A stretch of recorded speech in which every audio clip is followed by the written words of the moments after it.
Story is a story, I would say, improbable story, unlikely story of success that's happened to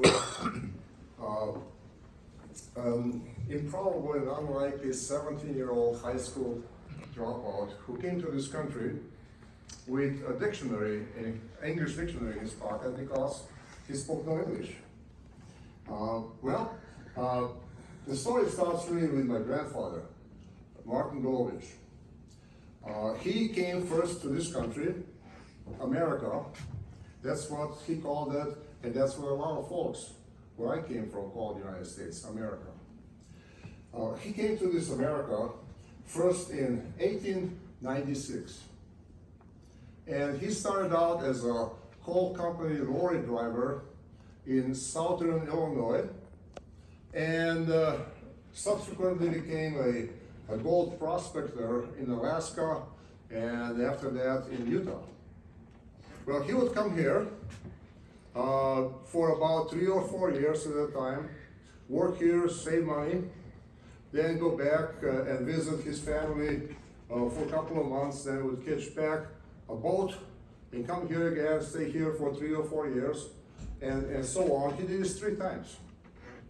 On the 4th time, as he was coming back on a train to board his boat to come back to America, First World War broke out. And at that time, the way they would draft you, they stopped the trains, and he became part of an Austrian army. And he tried to explain to them he was a United States citizen, but they told him, "Welcome to Austrian Army, United States citizen." So anyway, soon after that, he spent a number of years in Russian POW camp. And after the First World War, his health and age and so on was such that he just decided to stay with his family back in what was Yugoslavia. He stayed back there, but he would tell these stories of this wonderful country where opportunities lay behind every corner, just waiting for us to stumble on them. And just as I was saying, my story is an improbable, unlikely story of success. It has happened here thousands of times before. It's happening here thousands of times today, and will be happening here thousands of times in the future. Just because this country is a country of opportunities. He would tell these stories about opportunities that are all over in this country. He would tell these stories about how anybody who works hard enough and cares enough can become wealthy and successful, no matter who they are. And he would say to my mother, we belong in America. So my mother kept telling me I should come here. And I said, yeah, but she kept telling me that. And finally I said, well, okay, I'll keep her happy. I'll come here for 2 months and go back. Well, so she got me a round-trip boat ticket on a small cargo boat for $85. It was the cheapest round-trip transportation. It was a cargo boat, and it took, I think it took us 24 days to cross Mediterranean and Atlantic because we stopped at a number of Mediterranean ports. And so on March 21st, 1962, we landed in New York City. Actually, March, as some of you may know, is probably the worst time to travel in North Atlantic, weather-wise and so But we landed there, and Immigrant Aid Society took me to Penn Central Station, and I had a train ticket to Chicago, so I caught a train to Chicago, and the next day in Chicago I went out looking for jobs. And the first door I knocked on, I got a job. Well, they took me to this deep sub-basement of this huge high-rise, and there were two huge, humongous hot water boilers. They were heated by oil fire boilers that had this long tubes through which the oil was coming through, and combustion happened, and so on. And my job was to be on this scaffolding with this very long brush, and turn off one boiler, and while I would take that long brush and clean up all the tubes, when I finished that, I would turn this boiler on, turn the other one off, and so on and so on. Now, they wrote down for me $380 per month. Now, that was good money even at that time, 1962. $380 was very good money.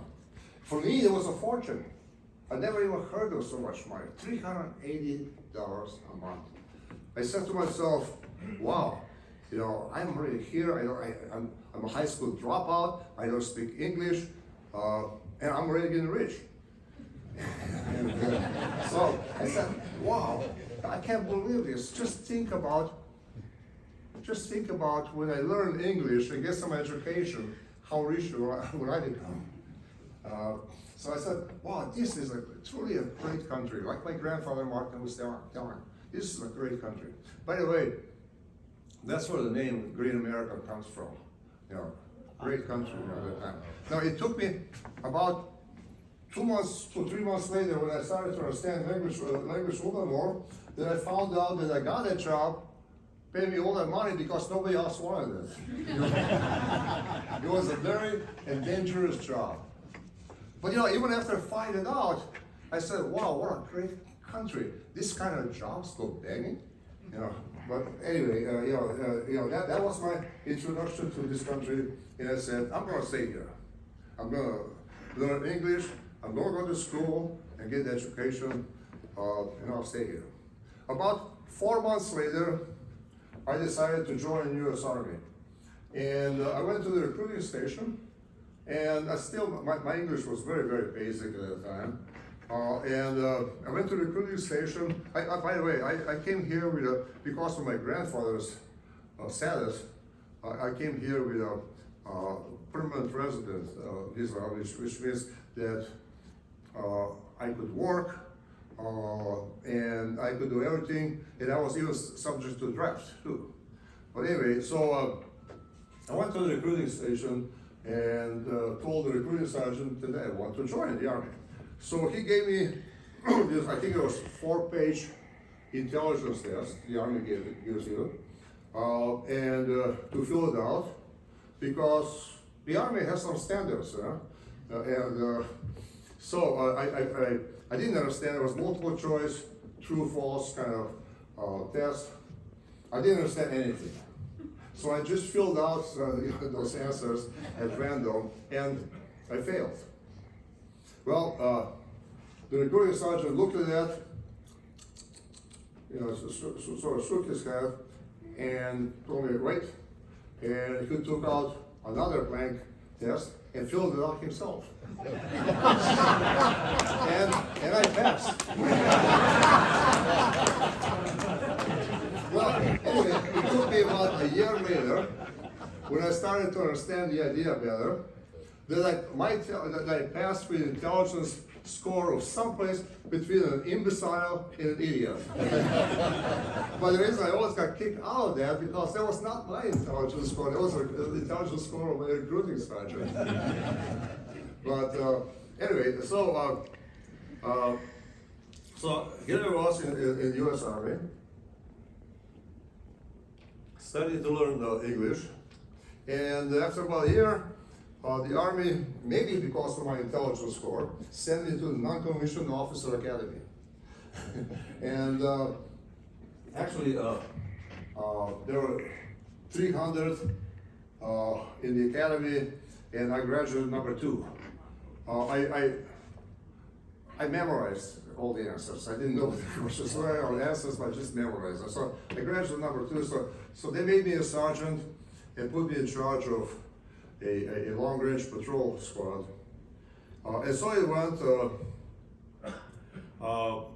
until beginning of May of 1965.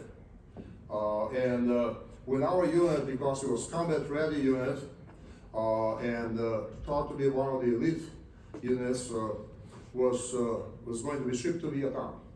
It was just beginning of the Vietnam involvement by U.S. forces. And we were one of the first combat units, American combat units. Actually, we landed on landing boats. I experienced throwing up on landing boat. Everybody else was throwing up too.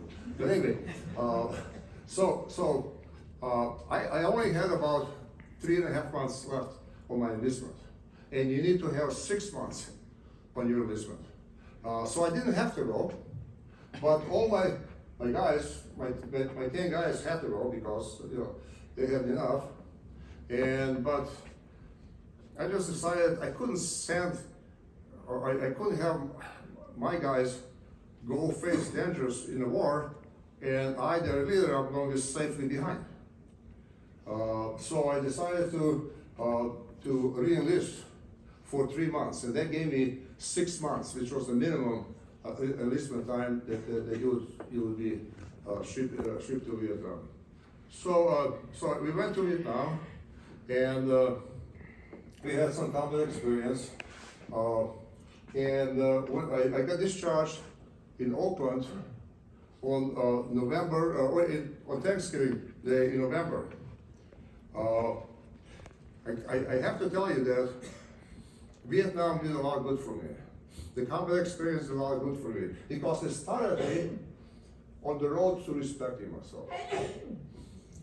Well, the Army also, as I got discharged, they bought me an airplane ticket to Chicago. So I flew back to Chicago, and I decided, and also I took the high school equivalent exam, GED, which I passed.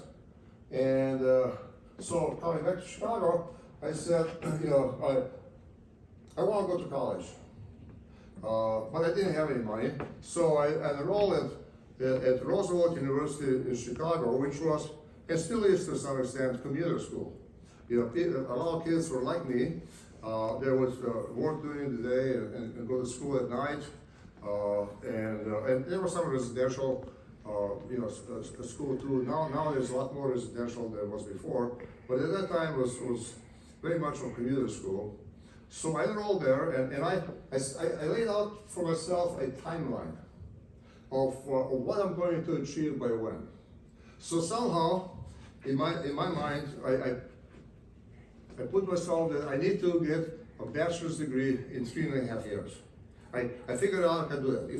If I would go to school all the time, including summers, and I had to work full time. So I worked full time, and I went to school full time. I was foolish enough to think I could do that. And so what I would do, I would go to school from 8 o'clock in the morning to 8:45. At 8:45, I would run a few blocks. I got a job as a commercial loan teller at a bank, and I would run for a few blocks to the bank, where I started working at 9 o'clock till 5 o'clock. At 5 o'clock, I would grab something to eat and start run back to the university, where I would go to classes from 6 to 9 o'clock in the evening, including summers and so on. And so it went.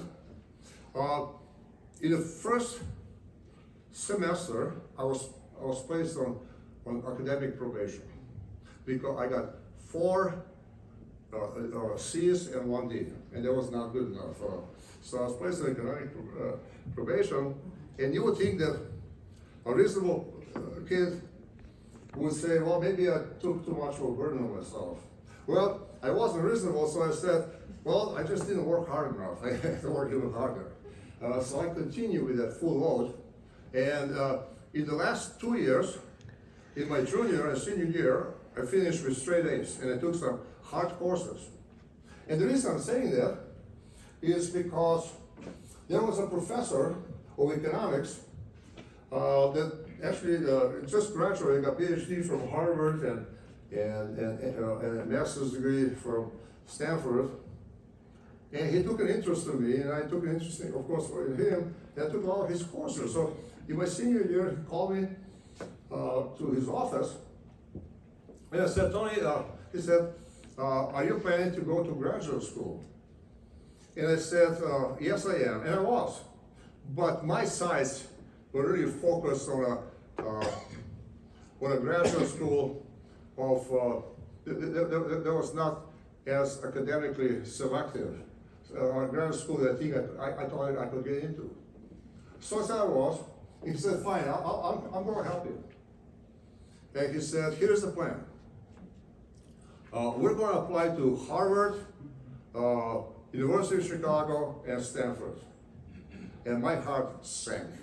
You know, there's no way I was thinking about Harvard, University of Chicago, and Stanford. Those were the 3 top schools, you know, in the country at that time. They still are today. But I didn't have guts to tell him, oh no, that's not what I was thinking about. And he said, great, okay, why don't you apply, and I'll help you. We'll work through this together. So I walked out of his office and I didn't do anything. I only had $50 as a rainy day fund. And at that time, each application cost $25. And because I financed my education by working, and so savings from that, and I had a GI Bill, which was not huge, but still was helpful. So my finances were always very tight because I took few loans out, not a lot. So I said, there's no way I'm going to waste my rainy day fund to make an application. I even have money to take a train or bus to Boston or to Palo Alto. So I said, there's no way. I'm just, they're going to laugh at my application. So I didn't do anything. About a month later, Professor Eisner, that was his name, Michael Eisner, he saw me in the hallway, and he said, Tony, did you apply? And I lied. I said, yes, I lied. He said, I think he probably saw the line on my face. And he said to me, he said, Tony, I think you are a good candidate for those schools. Reach for the top. In this country, you can reach for the top, you have a chance to get there. But if you don't reach for the top, you will never get there. That stayed with me for the rest of my life. In this country, reach for the top because you have a chance to get there. But if you don't reach for the top, you will never get there. You know, the world in front of us is changing. And you know, it was changing, it's changing today, and will be changing. You know, industry is evolving. I remember office equipment industry that was servicing and selling typewriters, comptometers. I don't know if, I would think that most of you don't even know what comptometer is. It was a mechanical calculator. And you could add, multiply, subtract, divide, and so on. And it had about 100 buttons on it. And some people got to be very, very good at those buttons, and they were able to calculate almost at a speed of what we have today, calculator. But they're not here anymore. And that's how this industry started. Typewriters, comptometers, and so on. They all disappeared. Right? They all disappeared. But then Xerox came along, Kodak came along, and what it is today, the industry is bigger, more prosperous than ever. And so it'll go on. The one thing that's not changing is the American entrepreneurial spirit that helps us evolve, prosper, and grow. That is one thing that hasn't changed. And that's one thing that will not be changing in this country. In Great America, we're not stopping here. We are continuously evolving. We are innovating. We're getting excited about our future. Right now, we are undergoing digital transformation. We're spending a ton of money in IT and increasing, and we can afford it, and we're doing it because we're determined that we're not going to be equal to our competitors. We're going to be better than they are in everything we do. We're excited. We know that tomorrow is going to be even better for us than today, because in Great America, we will make it so. I want you to think the same way about your business, that tomorrow will be even better than it is today, because tomorrow you will make it so. In this country, we can do it. I want to leave you with a poem that my son Martin sent to me. That's very, very appropriate. Very, very appropriate to read it. And here it is. These are stanzas. This poem was written by an American poet about 120 years ago. It was true at that time. It's true today. It will be true tomorrow. If you think you're beaten, you are. If you think you dare not, you don't. If you like to win, but you think you can't, it's almost certain you won't. If you think you lose, you're lost. For out of the world we find success begins with a fellow's will. It's all in the state of mind. If you think you're outclassed, you are. You've got to think high to rise. You've got to be sure of yourself. You can ever win a prize. Life's battles don't always go to the stronger or faster man. But sooner or later, the man who wins is the man who thinks he can. Thank you.